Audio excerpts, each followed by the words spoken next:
Nah, sekarang saya sudah bersama orang yang tadi kita omongin. Orang yang dibilang agak sedikit apa ya? Nyeleneh tuh, ngomong sendiri orangnya. Orangnya berani, nyeleneh, eksentrik, dan ngomongnya tuh kayak nggak ada takutnya.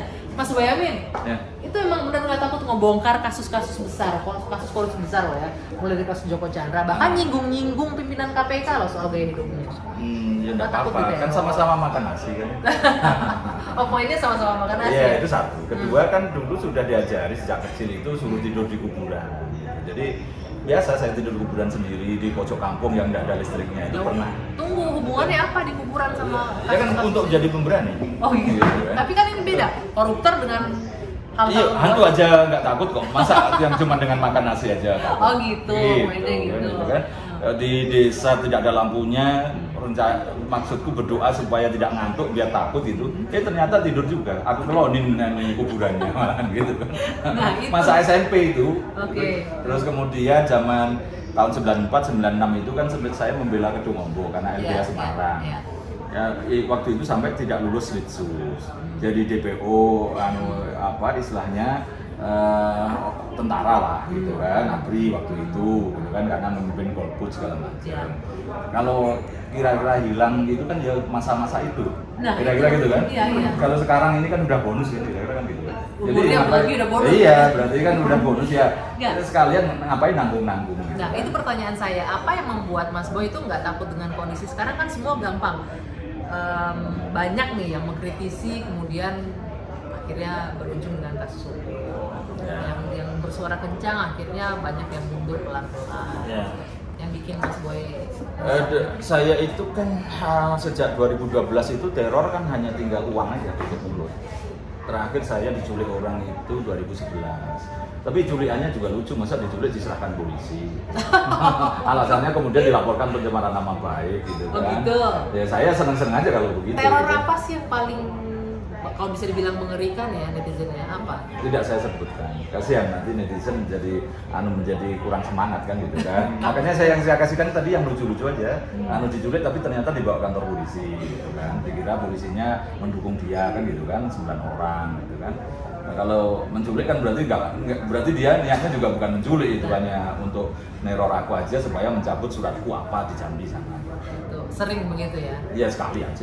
Sekali aja. Jangan Nah, sekarang enggak ada. Ya, pertanyaan saya kemudian ini Mas Boy, maaf saya potong. Dari mana sih sumber-sumber buktinya? Ini lebih dulu dari jaksa dan para penyidik loh, Mas Boyamin. Ini data-data yang diberikan ke kejaksaan, barang bukti. Surat jalan itu kan yang paling betul, ada kan? pesawat, perjalanan pesawat segala macam untuk kasus Joko Chandra yang lagi ramai sekarang. Dari langit. Nah, Ya kan apapun saya kan ini membuat komitmen menjaga sumber saya, kan gitu kan, tidak akan pernah saya buka, sehingga saya bisa punya pasukan banyak sekali di masing-masing lembaga itu. Masih banyak orang benar, orang baik yang dengan sukarela, kalau toh kadang-kadang pengen kenal saya itu hanya untuk menyambung silaturahmi, kemudian dia berjanji kalau nanti dapat data bagus akan dikasihkan ke saya, sampai seperti antri mau mengasihkan data ke saya itu. Dan banyak itu ya kayaknya yang punya data yang pengen nyerahin. Iya banyak. Dan kedua kan saya menjamin bahwa saya tidak pernah menduitin. Nah ini nih karena udah keduluan diomongin, karena nggak sedikit juga yang mengkritik begini, ya jangan-jangan itu kan menjadi bisnis untuk ngegebuk orang. Ya. Tolong dong pesan ini hajar si Anu, Ya. tolong hajar si A, hajar si B gitu. Kan ada juga yang begitu, saya tidak menafikan itu. Maka saya sekian lama membangun integritas dan juga membangun relasi itu kan sudah lama, sejak artinya Orde Baru juga sudah. Kalau urusan anti korupsi memang sejak tahun 2000. Dan relatif mulai dari Solo, Jawa Tengah, masuk ke Jakarta, data saya itu tidak pernah aku duitin. Gitu. Jadi bahkan ada beberapa case, misalnya ini ada persaingan 2 perusahaan besar, ada korupsi di satu perusahaan itu. Saya nyoba nyari korupsi di perusahaan satunya yang sedang bersaing itu. Kalau belum ketemu dua-duanya saya tidak mau ngurus itu lah. Karena nanti diduga diorder oleh lawan. Ya, misalnya menjelang pilkada nih ada wakil bupati order saya untuk menghancurkan bupatinya. Ya saya tunggu nanti kalau sudah habis pilihan. Itu kalau memang ada korupsinya. Tapi sering begitu ya? Sering order. Sering. Apa yang bikin nggak mau? Kan biasanya kalau orderan itu biasanya cuannya banyak loh. Nah, termasuk itu kan yang menjaga keselamatan saya. Ketika niat saya masih saya berusaha lurus kan itu menyelamatkan saya juga. Kalau nanti saya tujuannya demi duit kan bisa jadi ya kesandung di jalan. Oke, kalau untuk menolak duit karena masih jalan lurus bisa ya. Tapi kalau ada yang intimidasi, lu harus hajar si Anu, kalau enggak titik. Ya tetap enggak. Pilihannya akan hanya itu aja. Tapi ada jalan atau enggak? Ya ada sih, tapi tidak sampai mengancam gitu juga.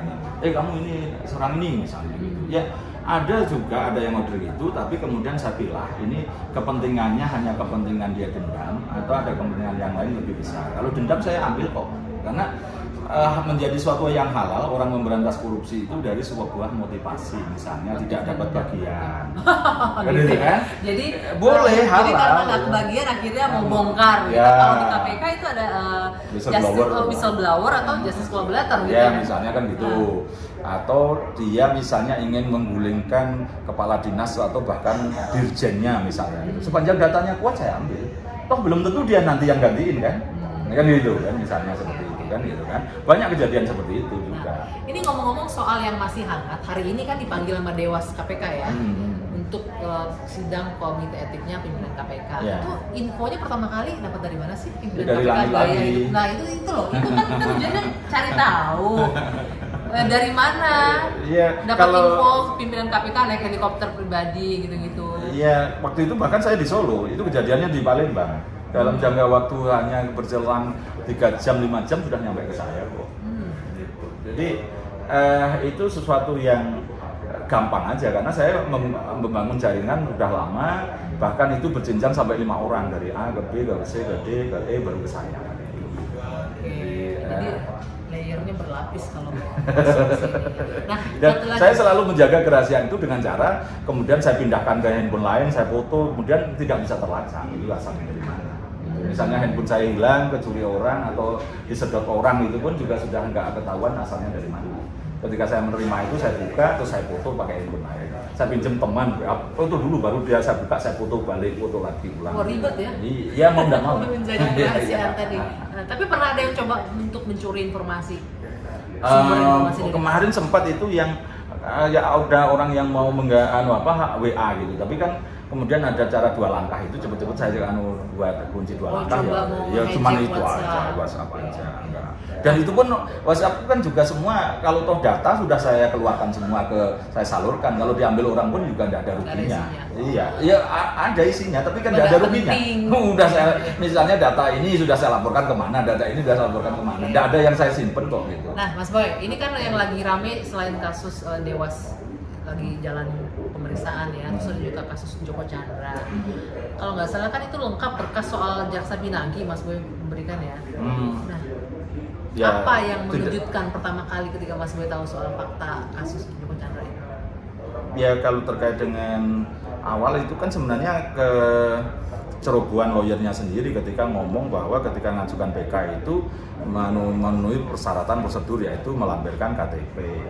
Nah, kalau KTP itu paling gampang itu aja. Tapi ketika itu saya belum berpikir ya ini anggap aja amatiran kecil-kecilan gitu. Tapi ketika dapat surat jalan itu baru kaget saya. Kok ini bintang 1 bikin surat jalan dan kemudian nampaknya juga awal segala macam itu sampai itu kaget itu. Kedua, nah itu begitu tahu. Oke. Nah, kalau kedua berkaitan dengan jaksa itu juga loh, kok ada jaksanya juga gitu. Terus kemudian ini berarti saya kemudian ya ngomong dengan tanpa beban, oh ini naga yang ngurusi gitu kan. Siapa itu naga? Bukan ular ya kan sebagian sudah terungkap kan gitu kan, pengusaha-pengusaha itu. Ketika tadi ngomong bintang 1 nih yang ngurusin bahkan ngawal, nah itu inisiatif sendiri atau memang ada yang colek langsung nih, gue punya datanya? Waktu itu loh, bahkan saya tidak sengaja ketemu orang itu malahan. Orang itu yang mana nih? Ya yang ngasih surat jalan itu tadi, foto surat jalan. Oke.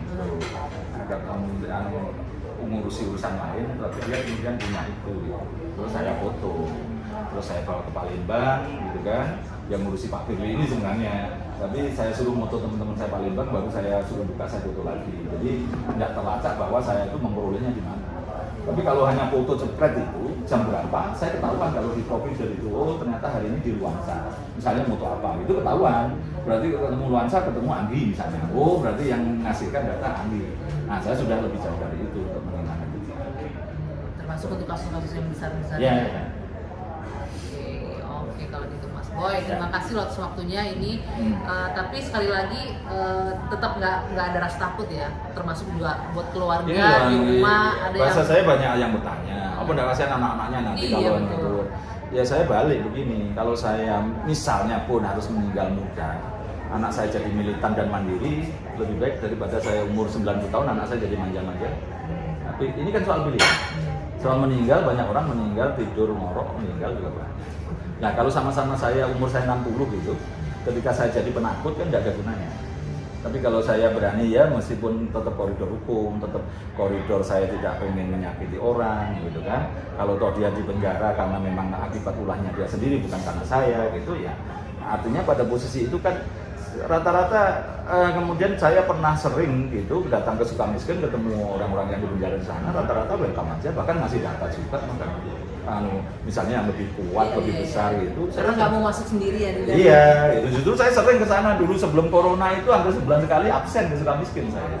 Lihatin tuh masih di dalam apa enggak atau ya ketemu orang-orang itu juga minta data apa lagi itu saya malah disambut. Setia Novanto aja kalau saya datang ke sana ya hahaha aja juga. Tapi ada di sana? Ada.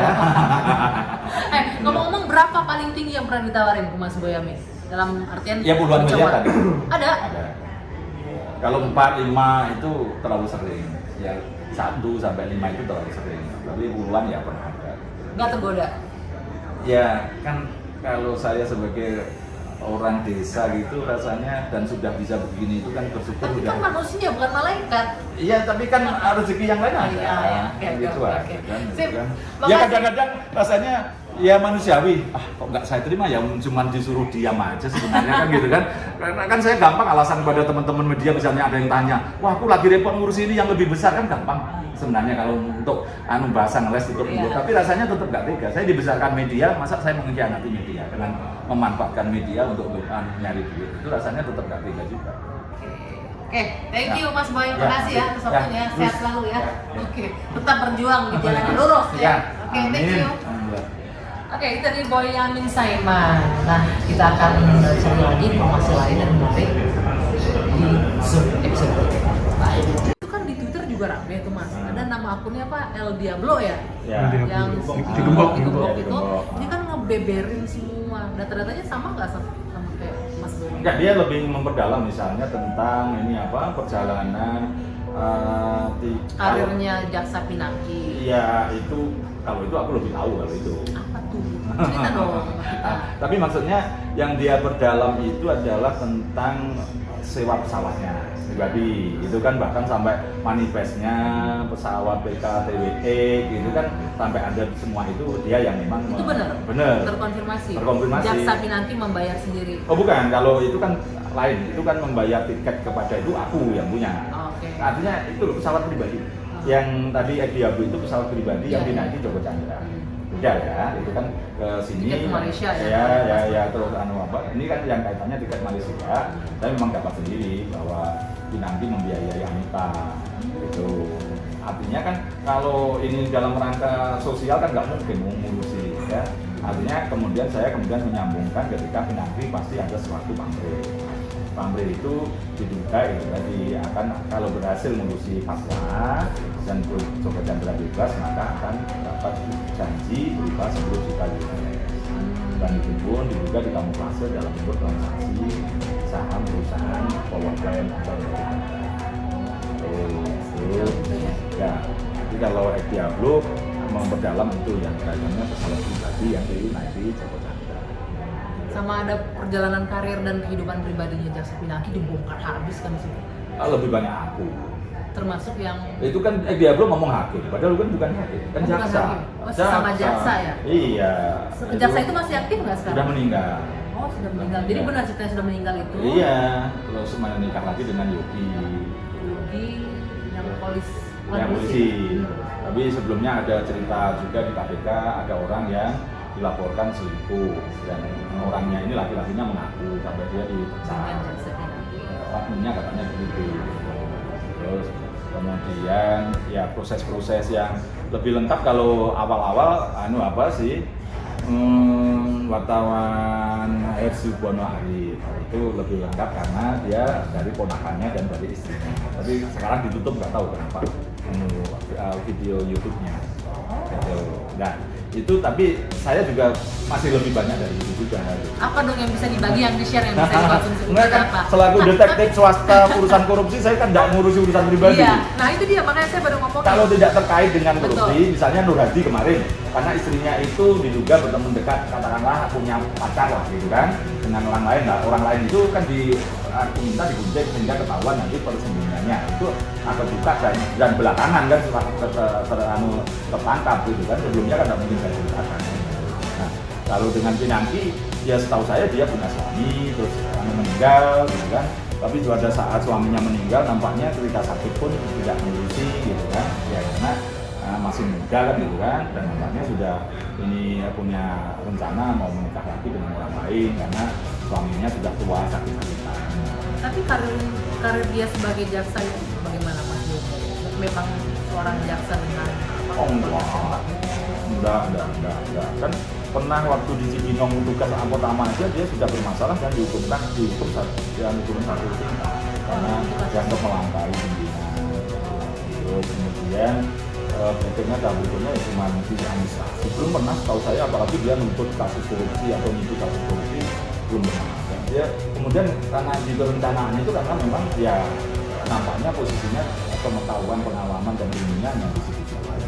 Bukan sebagai seperti yang digambarkan jaksa hebat yang prosedur dan investigator itu. Bukan masuk kategori itu. Bukan. Saya kan apalagi kalau penanganan korupsi kan saya tahu kontrolan. Tapi ngomong-ngomong, kalau juga nggak sekarang katanya lagi ada kaitannya juga dengan petinggi kejaksaan yang benar nggak sih? Informasi yang masuk. Hah? Jawab dong, jangan kaget ya? Kaget apa pura-pura kaget? Pura-pura kaget. Tapi sih ngejawab ya. Ya wes kalau gitu, thank you Mas Boy ya. Ya, makasih ya.